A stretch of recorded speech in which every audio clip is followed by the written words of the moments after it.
क्या आप अपने बिजनेस करना चाहते हैं? अब बेनिफिट टीवी पर विज्ञापन देना है बेहद आसान। मात्र 99 रुपए में विज्ञापन चलवाइए, अपने ब्रांड को बढ़ाइए। आज ही संपर्क करें। नमस्कार, मैं रविंद्र कुमार। आप देखना शुरू कर चुके हैं बेनिफिट टीवी न्यूज। जैसा कि आप जानते हैं, बांकीपुर विधानसभा में बाई इलेक्शन हुआ और इस इलेक्शन में जिस तरह प्रशांत किशोर जी ने भारी बहुमत से जीत हासिल की, उस जीत को लेकर कई सवाल उठ रहे हैं, कई बात उठ रहे हैं।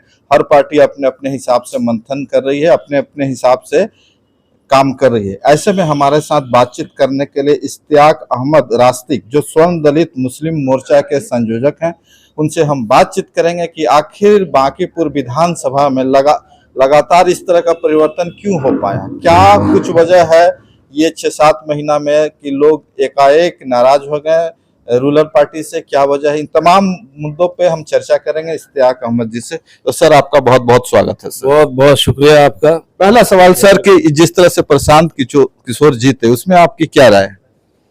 देखिए, प्रशांत किशोर जी उसी दिन जीत गए जिस दिन भाजपा ने अपना प्रत्याशी बदला और इतना कमजोर प्रत्याशी दिया। 50% रिजल्ट उसी दिन हो गया जी। दूसरा सबसे बड़ा सवाल है वो फॉरवर्ड बहुल लोक विधानसभा है जी। और भाजपा का गढ़ है 35 सालों से जी।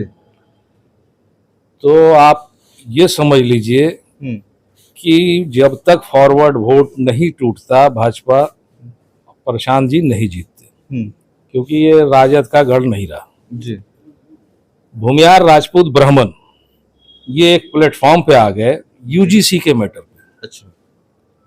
दूसरा, नौजवान जो था हमारा जी, वो नीट परीक्षा और लाठीचार्ज और AK-47 की गोलियां जो चली, भारी आक्रोश पूरे बिहार और देश भर में हुआ।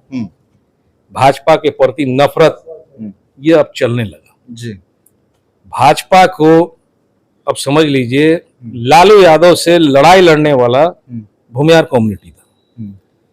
भूमियार कम्युनिटी ने भाजपा को यहाँ पैदा किया और सत्ता तक लाया। भूमियार कम्युनिटी को यह लगता था कि स्वर्ण समाज से हमारा मुख्यमंत्री होगा जब हमारी सत्ता आएगी जी। एक तो विरोध ये था कि सम्राट चौधरी बन गए, स्वर्ण समाज ऐसे ही नाराज था जी। दूसरा, आप बक्सर का आप उठा लीजिए, भरत तिवारी का इनकाउंटर, यूजीसी, नीट जी। और आप हनुमान जी को आगे किसी को बना करके नचा रहे हैं। यह आस्था का मामला है, वो बहुत अंदर करंट चलता रहा। राम मंदिर में चोरी का भी मुद्दा चला, तो फॉरवर्ड वोट ऐसे ऐसे प्रशांत किशोर की तरफ खींचे चले हैं। अब आपका सवाल है कि राजद भी गोल हो गया, जमानत जब्त हो गया, ये कौन सा करिश्मा जी। तो प्रशांत किशोर जी बड़ा भाग्यशाली रहे जी। उनका भाग अभी बड़ा साथ दे रहा है। फॉरवर्ड क्लास को उन्होंने अपने पाले में किया, काफी मेहनत किया इन्होंने, मेहनत में कोई कमी नहीं। चुनाव कैसे लड़ा जाता है उस इंसान ने दिखा दिया। भाजपा का हजारों तरह का पन्ना प्रमुख, ये वो लंद फंद 50 तरह का चीज है, उसको प्रशांत किशोर जी ने तोड़ते हुए उस मकड़ जाल को और अपने पाले में किया अपना वोटर। मुसलमान का उन्होंने थिंकिंग ले लिया था कि राजद से किस तरह नाराज है। लोकसभा चुनाव से उठा लीजिए विधानसभा तक, तो मुसलमानों का घोर अत्याचार किया राजद ने, तेजस्वी यादव ने। मुसलमानों को लग रहा था कोई विकल्प मिले कि हम इसको पटके, और विकल्प के रूप में प्रशांत किशोर चले आए और इसी का नतीजा है कि 80% मुसलमानों ने वोट दे दिया प्रशांत किशोर को।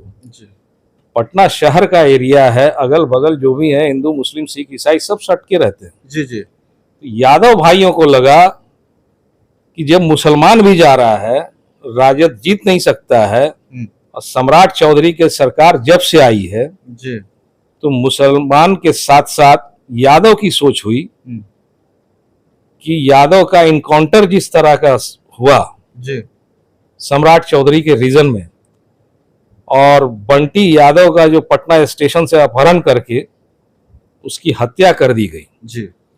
और राजद माए का समीकरण का समझिए कहता है कि वो हमारा वोट है, और उस परिवार को राजद के बड़े नेता कोई गए नहीं। तो यादव समाज में यही मैसेज गया कि राजद अब लालू यादव वाला राजद नहीं है कि लालू जी कुछ हुआ तो चले आए, संतावना देने के लिए घर भी पहुंच गए। तेजस्वी यादव में वो टैलेंट नहीं है। मैं खुल के बताता हूं जी। लालू जी और डॉक्टर रंजन प्रसाद यादव जी के साथ हमें भी काम करने का बड़ा मौका मिला है। बिल्कुल। और उन लोगों के साथ हमने राजनीति सीखी है। जी। राजनीति कैसे की जाती है ये दो महान हस्ती के साथ जो रहा है वो जानता है। सर, इसमें हम सवाल लेना चाहेंगे। जिस तरह आपने कहा, दोनों पार्टियों के बारे में आपने बताया, कमियों के बारे में बताया, मैं इस सवाल लेना चाहता हूं कि राजद और ये आरजेडी दोनों पार्टियां में प्रशांत किशोर ज्यादा नुकसान किनको कर पाए? राजद का तो सुपड़ा साफ हो गया, जमानत जब्त हो गया। देखिए, मुसलमान का सोच आप समझ लीजिए। कांग्रेस को 90 से छोड़ना शुरू किया। उस समय भी कांग्रेस को मुसलमानों ने 40% वोट दिया था, जनता पार्टी के समय, जनता दल के समय। लेकिन उसके बाद अडवाणी जी का रथ लालू जी ने रोका, मुसलमान का 90% वोट चला गया। अब वो तब तक वहीं रह गया। उस समय समीकरण हुआ करता था स्वर्ण दलित मुस्लिम का, स्वर्ण रहते थे और दलित और मुसलमान कांग्रेस में। लेकिन मुसलमान जब छटक गया राजद की तरफ, तो स्वर्ण समाज के साथ कोई ऑप्शन नहीं था सिवाय भाजपा को मजबूत करने का। वो मजबूरी में चला गया वहां। सवाल मेरा वही है सर, किसको ज्यादा नुकसान प्रशांत किशोर कर पाए? देखिए, राजद और भाजपा दोनों को वो लपेट गए। राजद का तो जमानत जब्त हो गया जी। उनका जो मेन वोट था जी। उसने मैसेज दे दिया कि अब हम राजद के साथ नहीं है। पटना से आवाज जो उठी है पूरे भारत में गई है। जी। बिहार के कोने कोने में आप जाइएगा, मुसलमान से आज पूछिएगा कि राजद को क्या करना है, छोड़िए हटाइए, साला खत्म हो गया। अच्छी भाषा से बात नहीं करेगा। कारण है कि उसका लीडर नहीं है। लालू यादव टाइप का कोई जनाधार वाला लीडर नहीं है। शोषित, वंचित, गरीब, पिछड़ा समाज की जो आवाज उठाते थे लालू जी, वो तेजस्वी यादव में दम नहीं है। जी। भाजपा को कितना नुकसान हुआ सर? भाजपा का तो गढ़ चला गया। अब समझ लीजिए, यूजीसी का जो मैटर है, अब फॉरवर्ड क्लास ने मैसेज दे दिया कि हम भाजपा को छोड़ने जा रहे हैं। अब वो पतन शुरू हो गया। जी। छोड़ने के बाद किस पार्टी के तरफ स्वर्ण समाज का वोट जाएगा सर, जब मान लीजिए आप कह रहे कि भाजपा को छोड़ा गया? तो देखिए, हमें जो उम्मीद है कि बहुत जल्द नए दल का गठन होगा। नए दल का गठन होगा? बिल्कुल होगा। जन स्वराज में नहीं जाएंगे? नहीं, जन स्वराज तो देखिए एक प्रयोग था। अच्छा। और बिहार की धरती 40% समाजवादियों का। जी। 40 साल से यहाँ समाजवादी विचारधारा के लोग 40% है। जी। चाहे नीतीश कुमार जी हो, लालू जी हो, तो सत्ता में बने रहने के लिए समाजवाद को आपको जिंदा रखना पड़ेगा। उसमें शोषित, वंचित, पिछड़ा, दलित, महादलित, अल्पसंख्यक, स्वर्ण में भी गरीबी है, तो आप उसको छोड़ कैसे दीजिएगा? तो ये एक नया बनेगा। आप देखिएगा बहुत जल्द राजद जदयू में बहुत बड़ा फूट होगा। अच्छा। बहुत बड़ी टूट। क्योंकि जदयू में भी लोग जान गए हैं कि हमारा नेता अब उस लायक नहीं रहा, तबीयत खराब है। कोई विधायक और सांसद जाता है मिलने, नीतीश जी से मिलाता नहीं है कोई। वही हाल तेजस्वी का है। जनाधार वाला जो भी कार्य करता है, तेजस्वी के इर्द गिर्द जो बैठे रहते हैं, वो उसको मिलने नहीं देता है कि साला ये आ गया तो मेरा कहानी खत्म। कई एक सवाल भी उठ रहा है सर इस इलेक्शन में कि नीतीश कुमार जी नहीं है, इस वजह से इलेक्शन पर प्रभाव पड़ा सर? नहीं, नीतीश कुमार जी के बारे में पूरे बिहार में यही मैसेज है कि वो अगवा हो चुके हैं।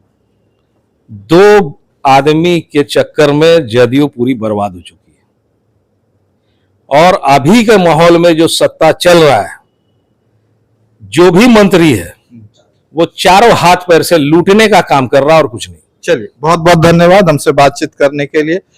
बांकीपुर उपचुनाव में जो कुछ भी हुआ एक छोटा सा विश्लेषण था। अभी चर्चा और भी हम करेंगे और भी पता लगाएंगे कि आखिर दो दलों का जो गढ़ था वो कैसे प्रशांत किशोर ने ढा दिया, क्या कुछ अंदर कुछ बातें हैं, जरूर आपको बताएंगे। बने रहिए हमारे साथ, एक विश्लेषण लेके आपके पास जरूर आते हैं। बहुत बहुत धन्यवाद सभी दर्शकों। टीवी पर दें अपना विज्ञापन मात्र 99 रुपए में। बिजनेस, दुकान, कोचिंग, हॉस्पिटल, शोरूम या होटल का प्रचार करें। आज ही कॉल करें 94318887 पर।